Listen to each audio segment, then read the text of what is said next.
Hey everybody, it's Melanie coming to you from the Outer Banks, North Carolina, and tonight I decided I was going to make a mandala. Mandala, a lot of people say, and for some reason I say mandala. But it is day 4 of the 30-day gratitude challenge. And today I am grateful for new spiritual connections. I am grateful for people. Sorry if it's going in and out of focus. I'm grateful for technology to be able to create these things in the first place.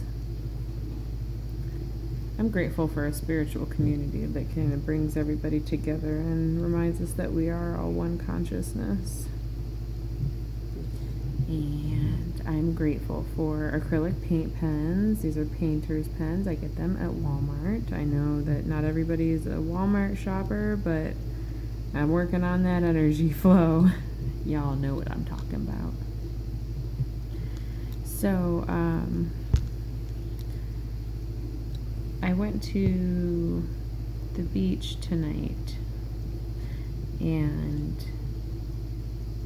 sat, and it's pretty steady winds and really big surf and angry tide, and it's Friday the 13th full moon in Pisces, which is a water energy, a water sign. And so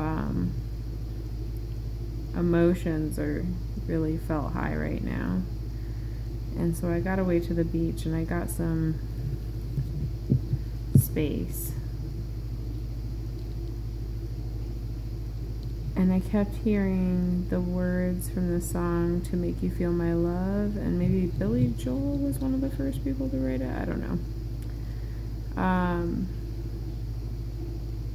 think there might have been somebody before him. Bob Young, maybe. Anyways, the winds of change are blowing wild and free. You ain't seen nothing like me yet.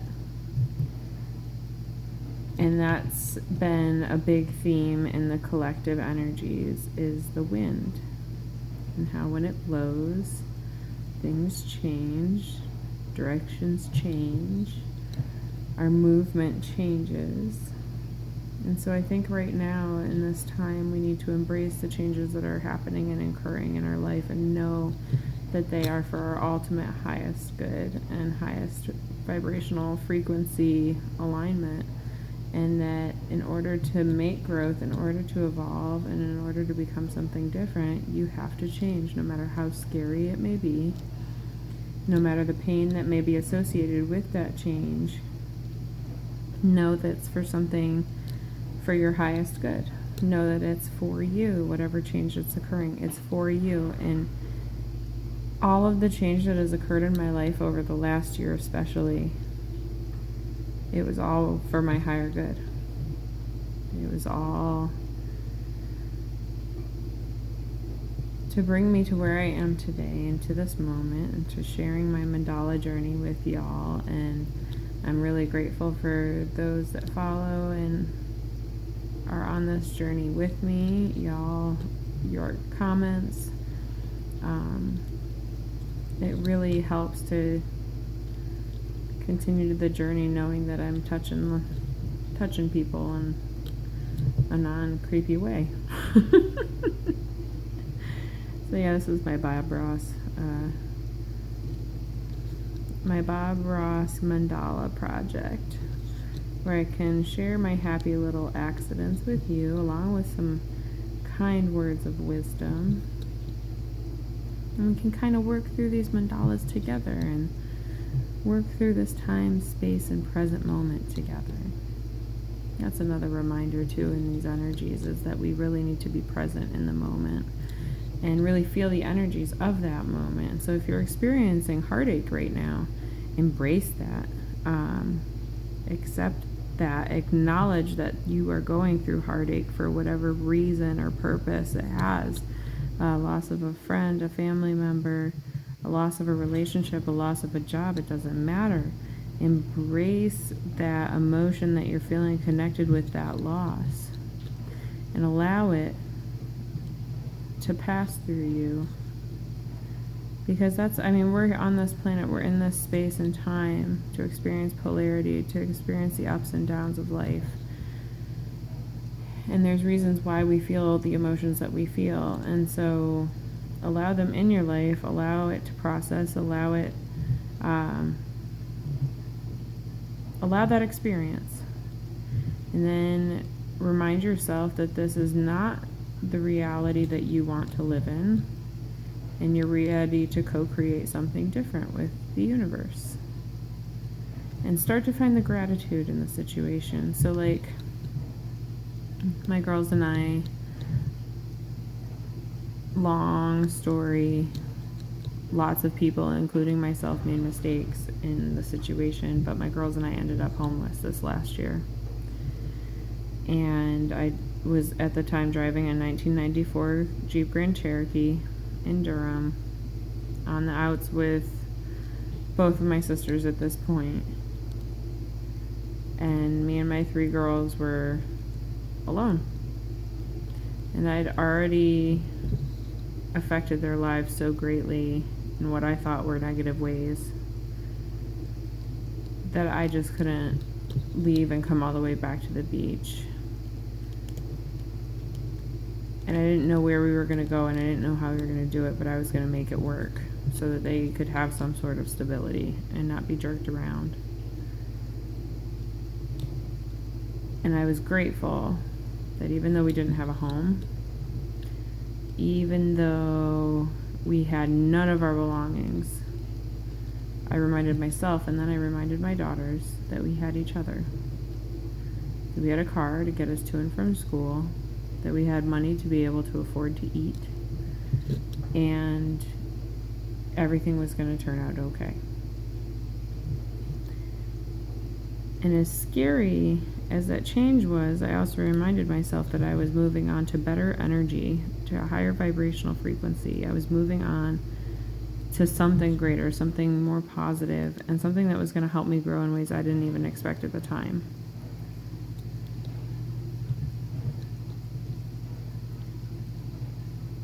And looking back, I'm so grateful for that shove from the universe, because it was the night before that I said, I will stay, I will stick it out, I can do this for my kids, I can power through this. And the universe was like, no, you may not. You have a journey, you have growth that needs to happen, and it can't happen here. And off we moved. Less than 12 hours later of making those statements, we were done. So now living at the beach and really living for myself first and for my family second, and surfing and skating and having this beautiful home. I never in a million years would have thought that I would have manifested everything that I asked for in this last year. I have manifested in ways that I did not expect in any way, shape, or form. I had no idea that this was how it was all going to turn out. And that's kind of like the process of mandalas, is when I'm drawing them, I have no idea how they're going to turn out. I channel the energy of the location that I'm in, I channel the energy of the people around me, and it flows out into my mandalas. And depending on what I'm feeling, depending on my vibrational frequency, depends on what flows out and becomes the vibrational frequency of the artwork.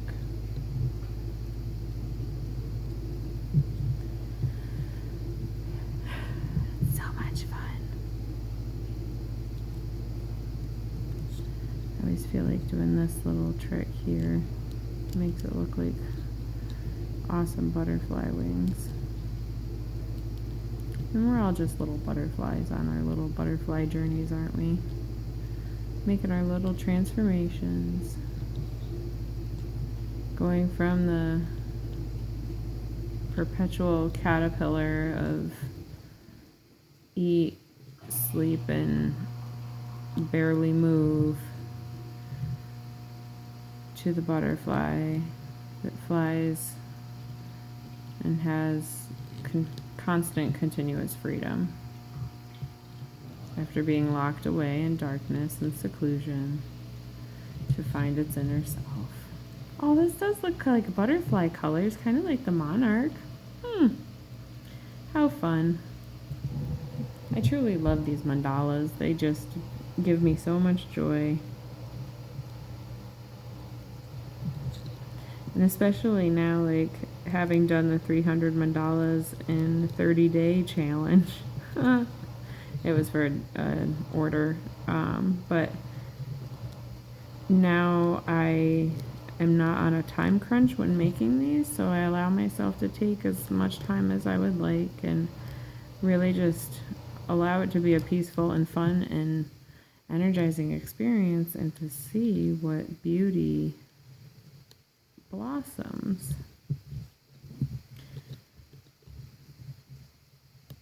And if you would have told me 2 years ago I'd be sitting making a YouTube channel drawing mandalas, I would have told you you'd have been batshit crazy. And I don't know why batshit is crazy at all to begin with, but apparently guano is the scientific name for it, I think, or the nature name. Apparently guano is crazy.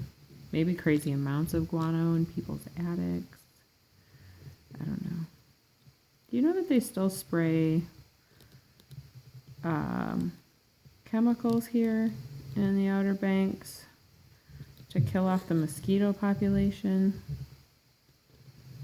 And here it is, 2019, and man still thinks it's a good idea to fuck with nature. Like, we haven't learned all of our lessons from the past. But when we try to control things and when we try to control nature, bad things happen.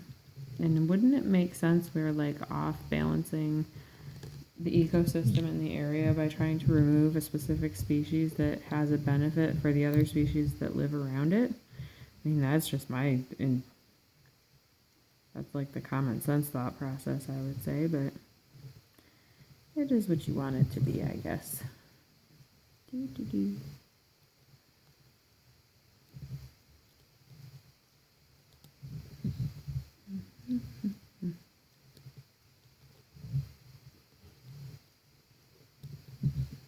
So I'll have art classes also. They're starting the first week of October at the Dare County Arts Council, and honestly, I'm so living in the present moment these days that I don't remember the exact dates.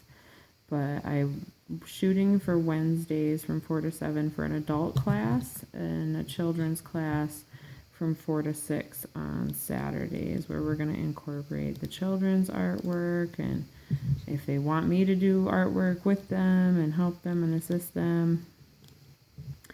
I really want it to be child-led, and I'm having a great time with the kids on my street and watching their experience of mandalas unfold.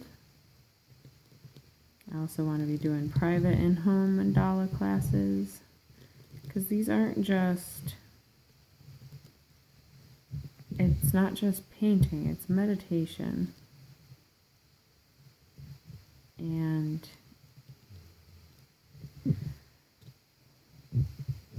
it truly helps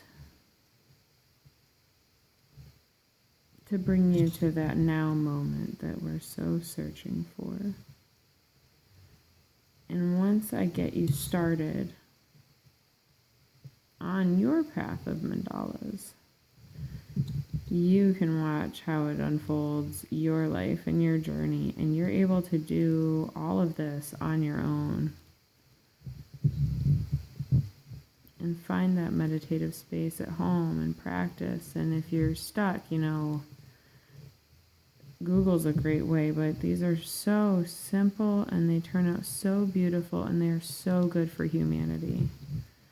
And it's interesting that there's big corporations that are incorporating mandalas, and there's probably scientific proof that shows that these circular geometric patterns trigger something within the human brain. And I truly believe it's from past lives. I had a knowing as to how to do this. I started drawing a 5-petal pattern in school, like middle school, but never knew where it went from there. And the first mandala I ever YouTubed how to draw a mandala, the very first one, was the exact 5-petal pattern that I always drew in my notebooks at class. So from that point, it just became a constant journey, just mandalas every day. I drew hundreds and thousands of hours, and I put mandalas on a lot of different surfaces, including cars, school bus hoods, surfboards, skateboards, coloring book pages that I made and now hand out to the kids in the neighborhood. They're all coloring my coloring book pages. And the one neighbor, Anne Marie, she blew my mind with her coloring, and she's 6. Just awesome. Such a positive experience for these kiddos to go through, and way more awesome than my childhood, although my imagination station was put to good use. Oh, that's another thing, guys. We got to get these kids off the tablets. Got to get them away from the TV. We have to teach them how to play and use their imagination stations.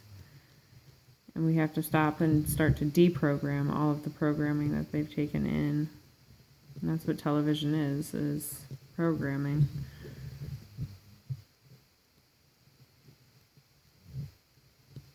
They're telling you things that they want you to think and they want you to feel, and so much of it is feminine and masculine versus each other, and you need one in order to be you need both in order to be complete, and if you don't have both, then you're a failure. And I'm noticing the effect and attitude that's having on my girls, and they don't even watch TV like the other kids do, and they're very limited tablet time. So those attitudes are infiltrating into the minds of others that these are the last things we need to be worried about as children.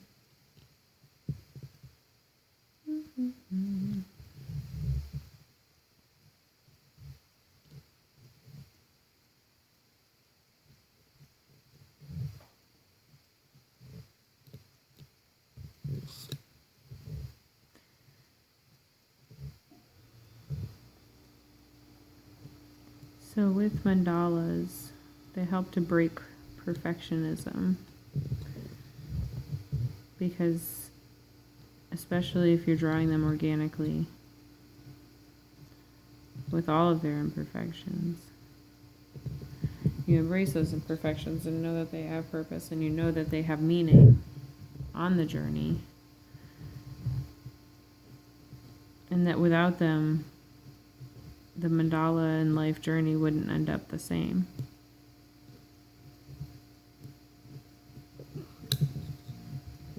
And mistakes are really what make life beautiful.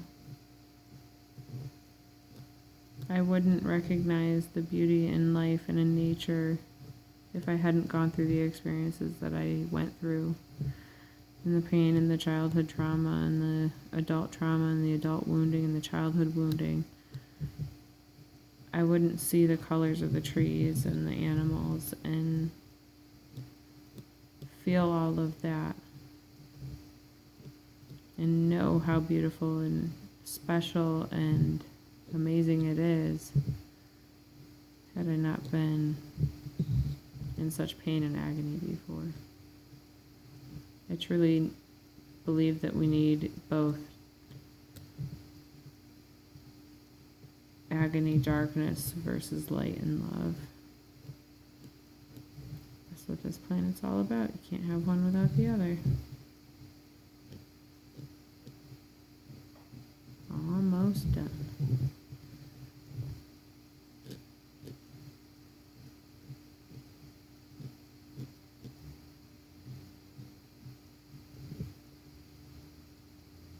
And then if I can put a tiny little dot in there.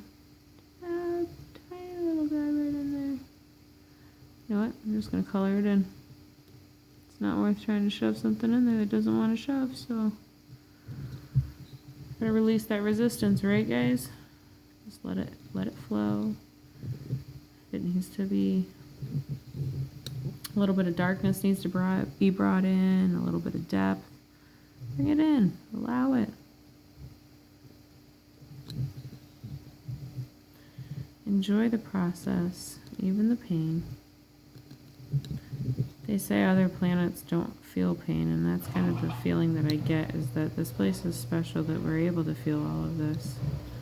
You can be in heaven or you can be in hell on this planet.